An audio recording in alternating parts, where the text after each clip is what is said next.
Au cœur du Sahel, où les températures dépassent régulièrement les 45 degrés, une crise de l'eau menace la survie de millions de personnes au Burkina Faso. Sous la direction d'Ibrahim Traoré, une solution inattendue émerge, la construction d'un pipeline de 10 000 pieds à travers le désert. Ce projet ambitieux défie les attentes mondiales, prouvant que des actions locales peuvent surmonter même les défis les plus écrasants. Le Burkina Faso, souvent perçu comme une nation fragile, choisit ici de transformer la crise en une opportunité de souveraineté et de résilience. Le Burkina Faso, un pays confronté à des pénuries d'eau chroniques, se trouve à la croisée des chemins.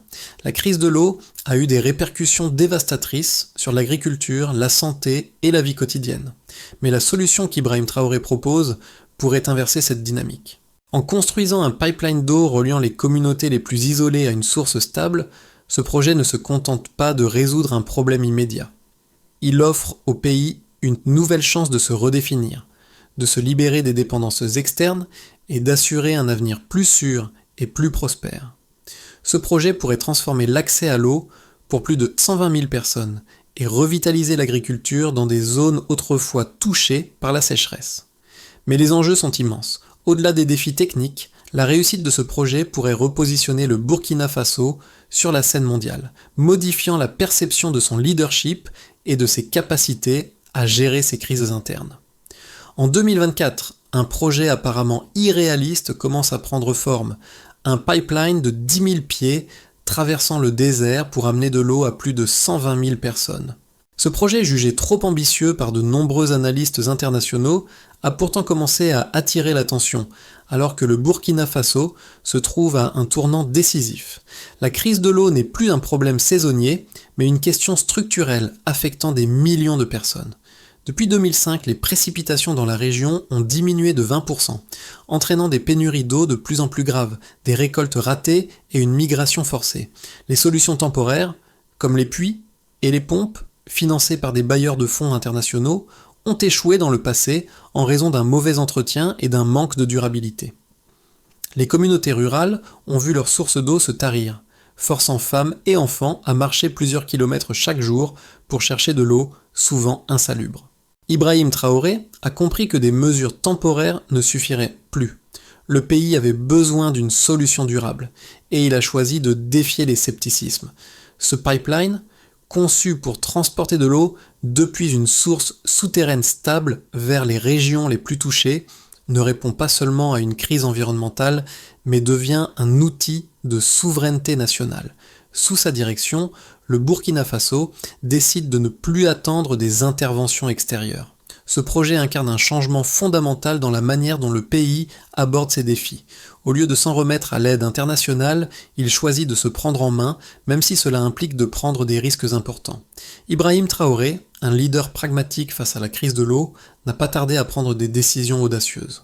Alors que de nombreux technocrates et acteurs politiques recommandaient de reporter des projets d'infrastructures ambitieux, Traoré a vu dans cette crise une opportunité de reconstruire la souveraineté du pays. Il a su que, pour garantir un futur stable, il fallait d'abord assurer l'accès à l'eau, une ressource vitale. En 2024, il a donc lancé la construction du pipeline, un projet qui semblait irréaliste aux yeux de beaucoup. Cependant, dès les premières étapes de la construction, les résultats ont commencé à se faire sentir. Dans certaines zones, les premières phases de test ont montré une amélioration significative de la disponibilité de l'eau. Les communautés qui auparavant devaient faire face à des pénuries d'eau sévères ont commencé à avoir une stabilité progressive. Des données préliminaires ont révélé une réduction de 30% des pénuries d'eau pendant la saison sèche dans les zones reliées au pipeline. Les agriculteurs, qui avaient lutté pour maintenir leurs récoltes en vie, ont signalé une amélioration de la productivité grâce à l'approvisionnement constant en eau. Même les écoles ont observé une diminution des absences des enfants qui n'avaient plus à marcher des heures pour collecter de l'eau. Ces premiers résultats ont été une bouffée d'air frais pour les régions les plus touchées par la sécheresse, prouvant que la vision de Traoré était sur le point de changer la trajectoire du Burkina Faso. Alors, que faut-il retenir ? Ce projet démontre qu'une nation peut prendre le contrôle de son destin, même dans des conditions extrêmes. En 2024, le Burkina Faso était à un moment de rupture. La crise de l'eau devenait de plus en plus catastrophique et les solutions temporaires ne suffisaient plus. Ibrahim Traoré, conscient de l'urgence, a lancé un projet d'envergure, la construction d'un pipeline de 10 000 pieds destiné à apporter de l'eau aux régions les plus touchées. Le défi était énorme et dès le début, il a affronté une résistance intérieure et internationale. Les analystes étrangers ont qualifié le projet de symbole politique, tandis que certains experts locaux craignaient que les coûts dépassent les prévisions. Mais Traoré ne s'est pas laissé décourager. En dépit des scepticismes, le projet a démarré sous des conditions extrêmes. Les températures dépassaient les 45 degrés et les pannes d'équipement étaient fréquentes. Les routes d'approvisionnement devaient être sécurisées par l'armée et les travailleurs passaient des journées de 12 à 14 heures. Mais l'engagement était inébranlable. Les premières phases de construction ont été difficiles, mais petit à petit, le pipeline a pris forme, montrant qu'il était possible de surmonter des obstacles apparemment insurmontables. Au fur et à mesure que les travaux progressaient, les résultats sont devenus visibles. Dans les villages le long du trajet, l'eau a commencé à couler, d'abord par intermittence, puis de manière plus régulière. La situation qui semblait désespérée au départ s'est progressivement stabilisée. Les coopératives agricoles ont commencé à semer à nouveau, profitant d'un approvisionnement en eau fiable. Les enfants, qui avaient perdu de nombreuses heures chaque jour à chercher de l'eau, ont pu aller à l'école plus régulièrement. Même les femmes, qui portaient le fardeau de la collecte de l'eau, ont vu leurs conditions de vie s'améliorer. Le projet a également eu un impact plus large. À l'intérieur du pays, la perception du leadership de Traoré a changé. Ce n'était plus seulement un homme politique, mais un leader capable d'agir concrètement pour son peuple. À l'échelle internationale, la vision de Traoré a été redéfinie. Le Burkina Faso, longtemps perçu comme un pays fragile, commençait à être vu sous un jour nouveau, celui d'un acteur déterminé capable de relever des défis mondiaux. Les critiques n'ont pas disparu cependant. Certains observateurs ont continué de mettre en doute la durabilité du projet, mais à chaque étape, le pipeline prouvait sa valeur. L'amélioration de la vie quotidienne dans les zones touchées par la sécheresse était tangible, et cela changeait la dynamique du pays. La réussite de ce projet ne signifiait pas seulement l'accès à l'eau, mais aussi un changement profond dans la façon dont le pays gérait ses crises. Ibrahim Traoré avait prouvé que même dans les moments les plus sombres, il est possible de trouver une voie vers la résilience et la stabilité. Le projet de pipeline a rapidement produit des résultats mesurables, montrant non seulement son efficacité, mais aussi son impact durable sur la vie des Burkinabés.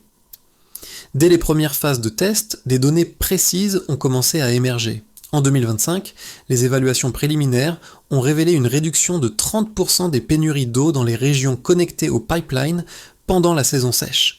Cette statistique a démontré que le projet n'était pas seulement une réponse ponctuelle, mais une solution structurelle à long terme. En parallèle, des rapports ont montré que la mortalité du bétail, un indicateur clé de la santé des communautés rurales, avait diminué de 25% dans les zones bénéficiant de l'eau du pipeline. Le manque d'eau avait toujours été un facteur majeur dans la mortalité animale et la disponibilité accrue en eau a immédiatement contribué à réduire ce problème, permettant aux éleveurs de maintenir leurs troupeaux en meilleure santé. De plus, les données sur la fréquentation scolaire ont montré un changement significatif. Dans les villages touchés par le pipeline, le taux d'absentéisme des enfants a chuté de 40%, car ils n'avaient plus besoin de passer des heures à chercher de l'eau. Cela a eu un effet direct sur leur performance scolaire et leur bien-être général. Ce chiffre illustre non seulement les avantages tangibles du projet, mais aussi son rôle central dans l'amélioration de la qualité de vie des jeunes générations.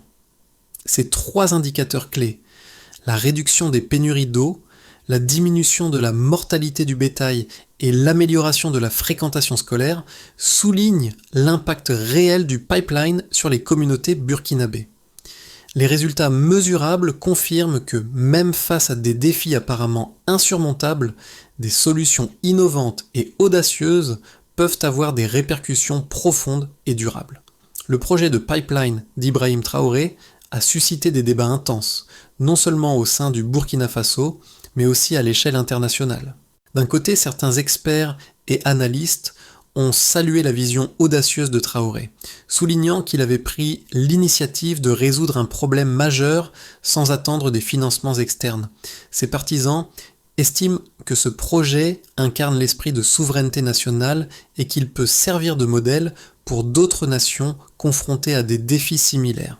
Ils affirment que l'indépendance face aux bailleurs de fonds étrangers et la mise en œuvre rapide du projet témoignent de la capacité de Traoré à transformer une crise en une opportunité stratégique. Cependant, d'un autre côté, de nombreux critiques ont exprimé des doutes sur la viabilité à long terme du projet. Certains économistes et politiciens ont averti que le coût de l'infrastructure pourrait dépasser les prévisions, ce qui entraînerait des problèmes financiers pour un pays déjà fragile. D'autres ont pointé le risque de dépendance à un projet de cette envergure, affirmant qu'une telle initiative pourrait détourner l'attention des réformes politiques nécessaires et qu'elle risquait de renforcer un pouvoir centralisé au détriment de la démocratie locale.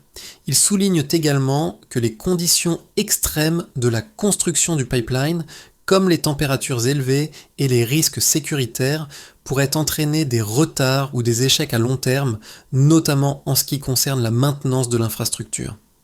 Toutefois, les résultats préliminaires du projet montrent des signes encourageants. L'impact mesurable sur la réduction des pénuries d'eau et la baisse de la mortalité du bétail confirment que, malgré les critiques, le projet fonctionne de manière tangible. De plus, la façon dont les communautés ont adopté et soutenu le projet démontre qu'une action audacieuse, même dans un contexte difficile, peut générer un réel changement. Les données recueillies au cours des premiers mois de mise en œuvre montrent que le pipeline ne se contente pas de résoudre un problème ponctuel, mais crée un impact durable, modifiant les conditions de vie et offrant de nouvelles perspectives pour les générations futures. Le tournant est arrivé lorsque l'eau a commencé à couler régulièrement. Au début de 2025, les premières sections du pipeline ont commencé à fournir de l'eau de manière fiable, une étape décisive pour le projet. Ce moment a non seulement transformé la réalité des communautés rurales, mais il a également changé la perception du leadership d'Ibrahim Traoré. Ce qui était vu comme une entreprise risquée, voire irréaliste, s'est rapidement imposé comme une preuve de l'efficacité de l'action locale dans un contexte de crise. L'impact tangible de cette réussite a eu des répercussions bien au-delà de la gestion de l'eau. Des milliers de personnes qui avaient vécu dans l'incertitude et la pénurie ont vu leurs conditions de vie s'améliorer de manière significative. Les écoles ont signalé une augmentation de la fréquentation, les coopératives agricoles ont recommencé à produire et les tensions communautaires liées à la compétition pour les ressources en eau ont diminué. Ce changement a redéfini non seulement l'avenir du Burkina Faso, mais aussi la façon dont d'autres nations pourraient aborder leurs propres crises internes. Le pipeline a eu des conséquences profondes pour 4 groupes clés au Burkina Faso: les habitants, les agriculteurs, les autorités locales et le gouvernement central. Pour commencer, parlons des habitants. Pour les habitants des régions touchées par Christchurch, par le pipeline, l'impact a été immédiat. La disponibilité de l'eau a amélioré de manière significative la qualité de vie quotidienne. Les femmes, qui passaient auparavant des heures à chercher de l'eau, ont retrouvé du temps pour d'autres activités, comme travailler ou prendre soin de leurs enfants.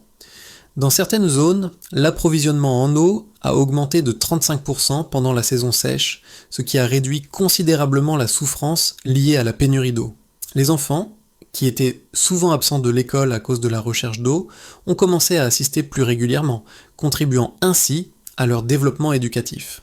Ensuite, parlons des agriculteurs. Les agriculteurs ont vu des améliorations significatives dans leur productivité. Grâce à un approvisionnement en eau plus fiable, les récoltes ont pu être irriguées de manière plus stable, ce qui a entraîné une augmentation de la production agricole. Les coopératives agricoles ont signalé une hausse de 20% de la productivité dans les zones les plus touchées par la sécheresse.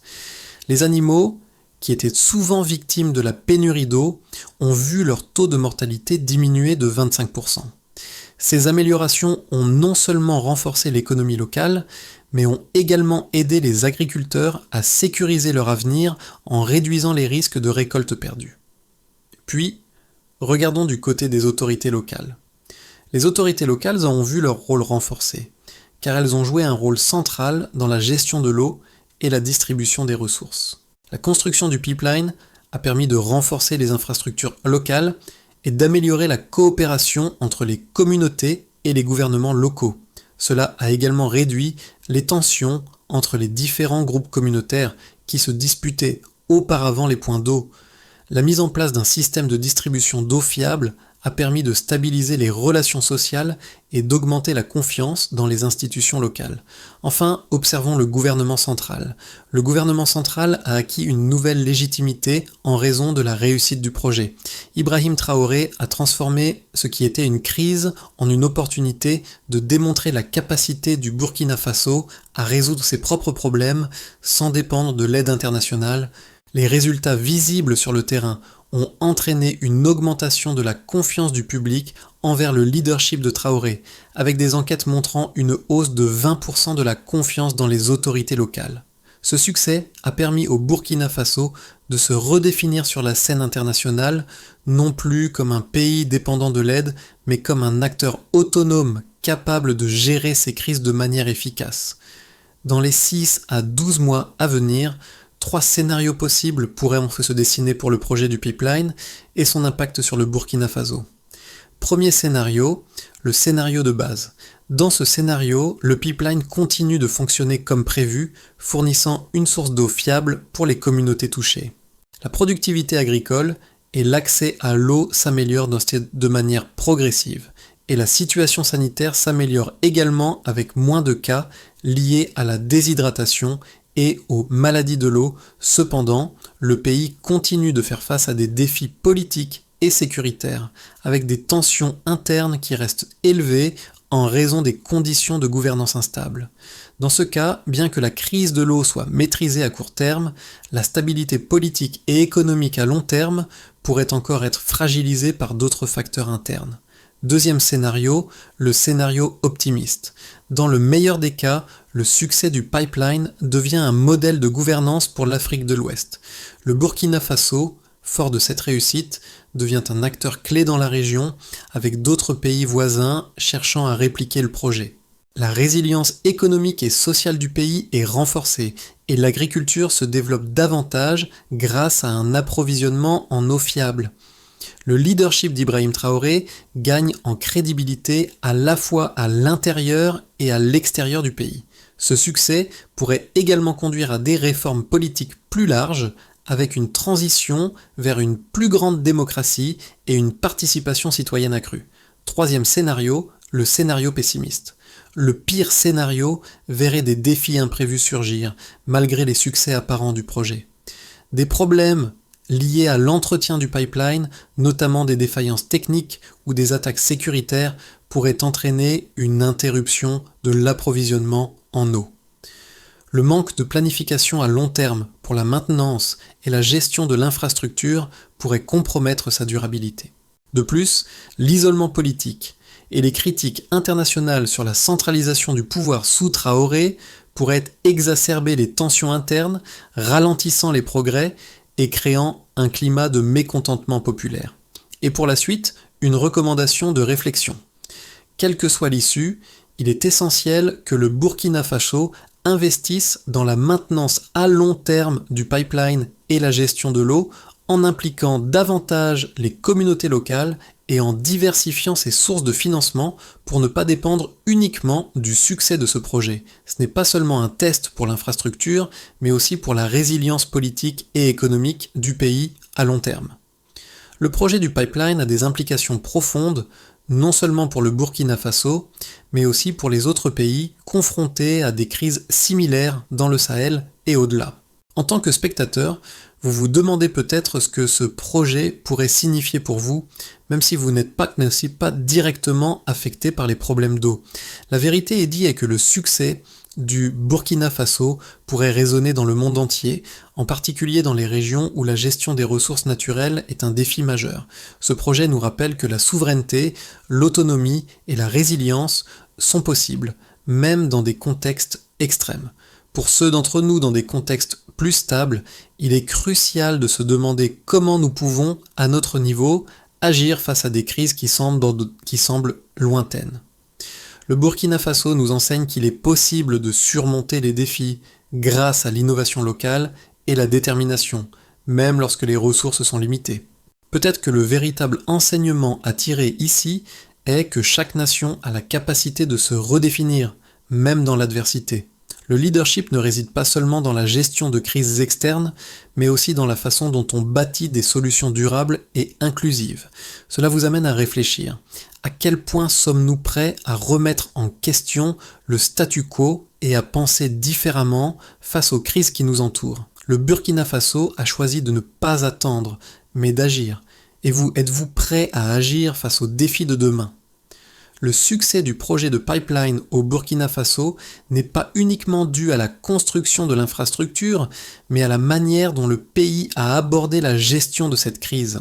Pour reproduire ce modèle ailleurs, voici un plan en 5 étapes pour transformer une crise de l'eau en opportunité de développement durable. Premièrement, les autorités locales doivent identifier les besoins fondamentaux et cela doit se faire immédiatement.